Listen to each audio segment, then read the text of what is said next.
ఈ మొదటి cinema 10 cinema musical success. కలియుగ పాండవుల దగ్గర నుంచి అన్ని స్టోరీ పరంగా కాకుండా మ్యూజికల్ కూడా బాగా సక్సెస్ అయ్యాయి. అయితే ఎస్పెషల్లీ రమణ గోకుల వచ్చినప్పుడు మీరు ఒక డిఫరెంట్ చేంజ్ గా బ్లాక్ బస్టర్స్ కొట్టేశారు అప్పుడు కూడా. సో అతను పాడుతున్నప్పుడు మీకు ఫీలింగ్, అలాగే మీరు పాడుతున్నప్పుడు ఆ రెండింటి గురించి ఏం చెప్తారు? రియలీ హ్యాపీ రమణ మళ్ళీ వచ్చాము. 18 years he came back and gave a super hit song. And నేను కూడా పాడటం నాకు కూడా బాగా సరదాగా ఉంది సినిమాలో. ఈ ట్యూన్ వినగానే we knew we had a blockbuster tune.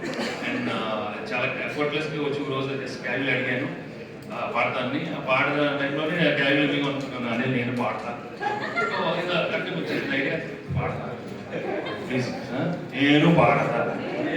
Best నాకు నచ్చింది ఏంటంటే అనిల్ రేపిన్స్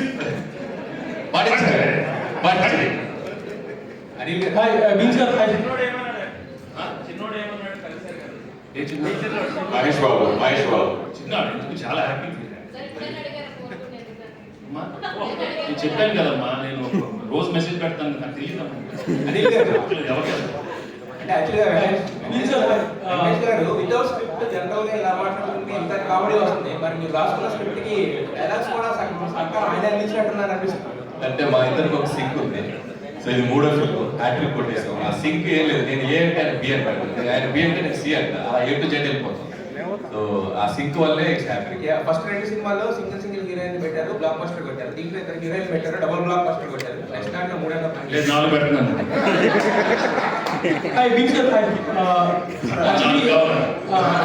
అడిగాను 4 కావాలి.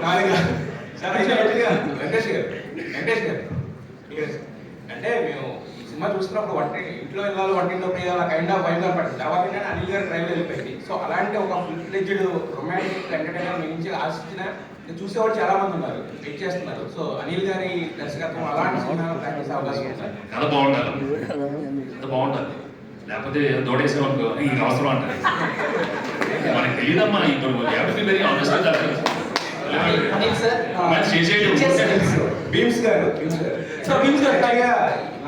సినిమాకి ఫస్ట్ వైరల్ అనేది స్టార్ట్ సినిమా వైరల్ బట్ ఈ సినిమాని ప్రమోట్ చేసే బాధ్యత వెంకటేష్ గారు అనిల్ గారు ఎంత తీసుకున్నారు? మిమ్మల్ని ప్రమోట్ చేసే బాధ్యత అనిల్ గారు అంతా తీసుకోవాలి.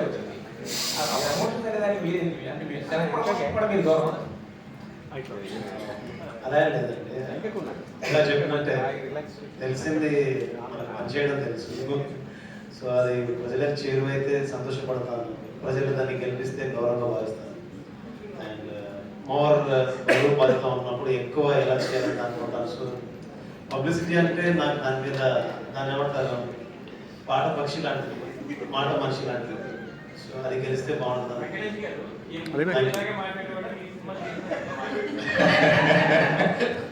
అంటే బీమ్స్ లో 2 కోరాలు ఉంటాయి. పాట చేసేటప్పుడు బీమ్స్ లా ఉంటాడు, వీళ్ళ అందరి ముందుకు వస్తే తనలో ఒక తత్వం ఎంత, తనలో ఒక లోపల ఒక మనిషి బయటకు వస్తాను. నేను ఇంకా అంటే నేను అలవాటు అయిపోయాను బీమ్స్ కి. సో ఆ తత్వం మ్యూజిక్ స్టూడియోలో ఎక్కువ ఉండడానికి ఇష్టపడతా. బయట ఉంటే ఇదిగో గ్రంథాలయం ఉంటాడు.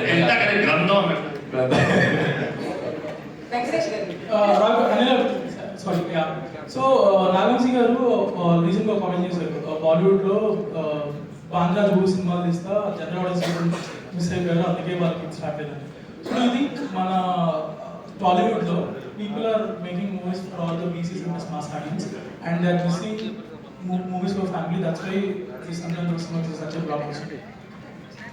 అంటే తీయటం మానేసాను కాదు కానీ నాకు ఒక